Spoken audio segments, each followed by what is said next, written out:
एक व्यक्ति गांव में रहने वाला था और बहुत वैसे गांव में बिना पढ़ा लिखा, पुराने जमाने की बात, मेला देखने गया। वो मेला गांव से थोड़ी दूर पर लगता था, 4-5 किलोमीटर पैदल चल के गया। अब मेले में उसने तरह तरह की चीजें देखी। मेला पहली बार देखा था, बड़ा खुश हो रहा था। गांव का रहने वाला आदमी इतनी देर में घूमते हुए गया तो एक जगह उसने एक शीशा देखा, दर्पण, ऐसा आदमकद शीशा जो उसने देखा तो शीशे में उसने स्वयं को देखा। अब वो ये नहीं समझ पावे कि हम ही हैं। और शीशे में जैसे ही इसने देखा तो ये मुस्कुराया और हाथ जोड़ के बोला, भैया राम राम। तो उधर से भी मुस्कुराहट दिखी, भैया राम राम। इसने कहा, वाह वाह, बड़े अच्छे भाई साहब हैं, पहली बार मिलने में भी इतने प्रेम से। अब ये कहे, और भैया सब ठीक है? तो वो भी ऐसे कहे। बस दुकानदार से बोला, ये भाई साहब कितने के दिए? दुकानदार ने सोचा चाहे कोई दर्पण समझ के ले, चाहे भाई साहब, हमें तो पैसे से मतलब। बोले 2 रुपए के।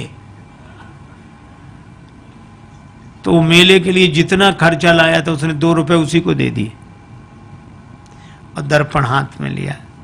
अब भाई साहब को बार बार देखे, बड़ा खुश हो।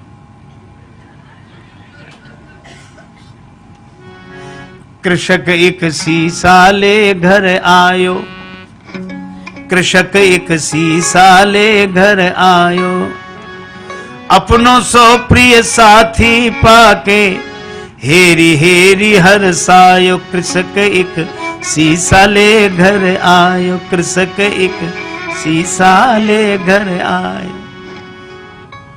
तन मन धन दर्पण पे वारे, दिन में कीतिक बार निहारे।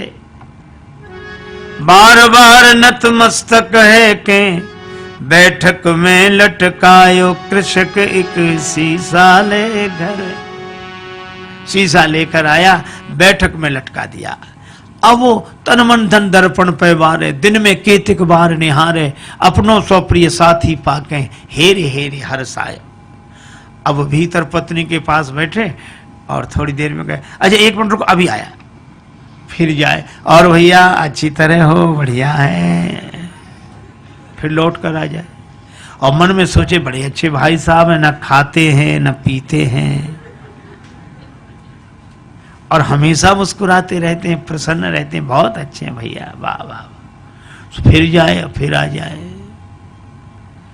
अब दिन में 2-3 बार ऐसे ही करे तो पत्नी को लगा कि पहले तो ये कभी ऐसे जाते नहीं थे,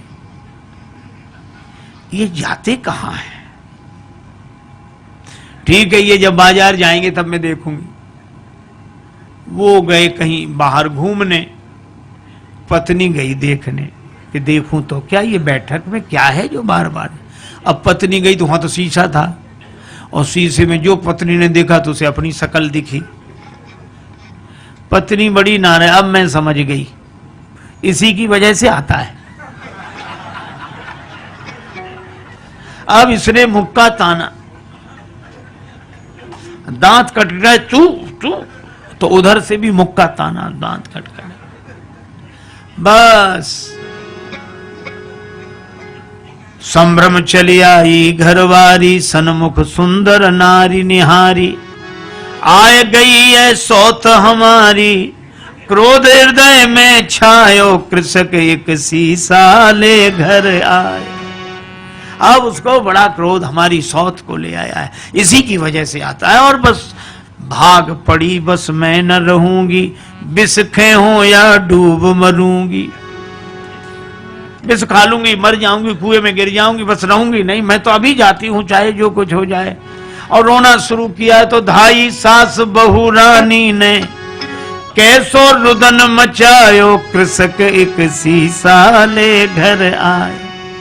उसकी सास दौड़ी, क्या हुआ क्या हुआ, बेटी क्यों रो रही है, बहू क्यों रो रही है? बहू बोली, अपने बेटे की करतूत देखो, बैठक में किसको लाकर बिठाया है,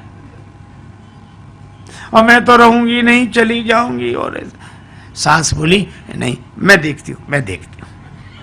अब सास गई और सास ने बैठक में जाके जो दर्पण देखा तो उसे बुढ़िया दिखाई पड़ी।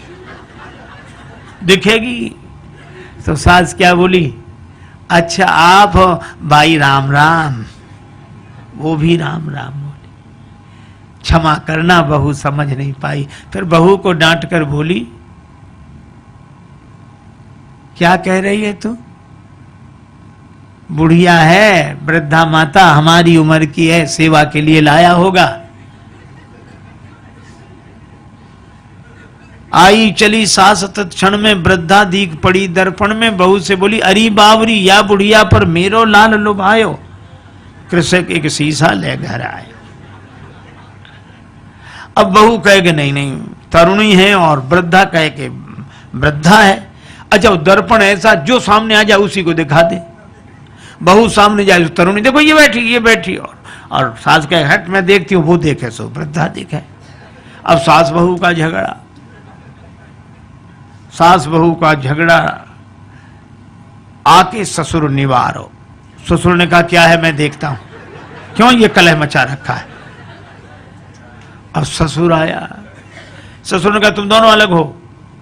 अब ससुर ने जो देखा दर्पण तो उसे बूढ़ा आदमी दिखाई पड़ा। तो ससुर बोला अरे भैया राम राम आप हो, माफ करना ये समझती नहीं है। दोनों को फटकारा, दाढ़ी वालों पुरुष देख के दोनों को फटकारो। ससुर बोला ससुर अरी मूर्खाओ धर के मानो देह लजाओ। मर न गई तुम नारी पुरुष को भेद समझ ना पायो। तुम स्त्री पुरुष का भेद नहीं समझ सकी। सास कहे नहीं है तो वृद्धा बुढ़िया है। ससुर कहे कि नहीं बूढ़े भाई साहब बैठे। और बहू कहे कि नहीं तरुणी है। अच्छा अब एक बात बताओ इनमें कौन आदमी गलत बोल रहा है? कोई गलत नहीं बोल रहा है, पर प्रश्न ये कौन सही बोल रहा है? कोई सही नहीं बोल रहा है और कोई गलत नहीं बोल रहा है। इतने में वो व्यक्ति आ गया, गांव में गया था घूमकर। क्या है? मां बोली बैठक में किसको बिठाया है? वो बोला हमारे भाई साहब हैं। बहू बोली भाई साहब है। एक तरुणी को लाकर बिठाया। वृद्धा बोली नहीं वृद्धा है। और ससुर कहे, वो पिता कहे कि नहीं वृद्ध व्यक्ति है। वो कहे नहीं हमारी तरह युवक हैं। अब जो दर्पण के सामने जाए दर्पण उसी का चेहरा दिखा दे। अच्छा अब आप बताओ, शीशा से बनते शुभ दर्शन तापे मचो घोर संघर्षण। और इसके हाथ में जाए शीशा, उसके हाथ में जाए, इसके हाथ में जाए, और ऐसे हाथों में जाते शीशा गिर गया, टूट कर टुकड़े टुकड़े हो गया। और जैसे ही दर्पण टूट गया तो दो बचे कि एक ही। फिर दूसरा कोई था ही नहीं, न भाई साहब, न तरुणी, न वृद्धा, न वो वृद्ध व्यक्ति। एक ही था और एक ही है और एक ही। देखो कितनी अद्भुत बात। इसी तरह वह एक अद्वैत परमात्मा ही है। प्रेम में वह अनन्यता में एक होकर रहता है, ज्ञान में वह अद्वैत में एक होकर रहता है। ये तो माया के दर्पण के कारण द्वैत की अनुभूति हमें होती है और हम अपने ही उस चेहरे को एक में दो देख लेते हैं, भाई साहब और ये और वो, सब सारा संसार बन जाता है। लेकिन एक आदमी की अंगूठी खो गई, बड़ा परेशान। एक महात्मा मिले, महाराज मेरी अंगूठी खो गई, आप तो सर्वज्ञ हैं, सब जानते हैं, तो बताएं मेरी अंगूठी कहाँ है, बड़ी कृपा होगी। महात्मा बोले मैं बता दूंगा। तो बताओ महाराज कहाँ रह गई? कुर्ते की जेब में है, तकिए के नीचे है, कि मकान में रह गई, कहाँ रह गई? अंगूठी मिल नहीं रही। महात्मा बोले अंगूठी कहीं भी हो, पर जहां भी होगी सोने में ही होगी। अंगूठी सोने से अलग हो ही नहीं सकती। हा? और सच्ची बात है, हम सबसे अलग हो सकते हैं पर भगवान से अलग हो ही नहीं सकते।